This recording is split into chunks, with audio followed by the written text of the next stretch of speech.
7 months after the shooting deaths of his wife and sister-in-law in their Fitchburg home, former Dane County Sheriff's Deputy Andrew Steele answered for their deaths. To the charge of first-degree intentional homicide as alleged in count 1, what is your plea?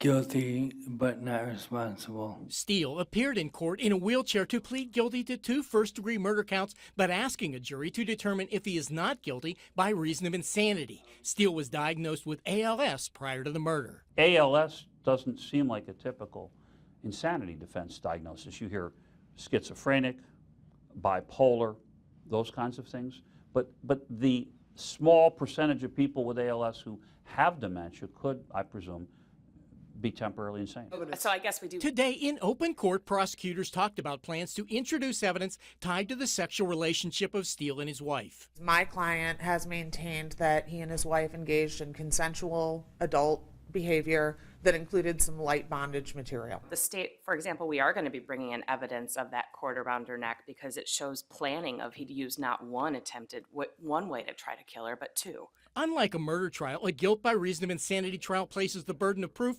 on the defendant. The burden that we now have. If the jury agrees that ALS left Steele incapacitated, he would likely be sent to a state mental health facility. If they disagree, Steele would be sentenced to life in prison because he pled guilty to the murder charges. I do understand, yeah.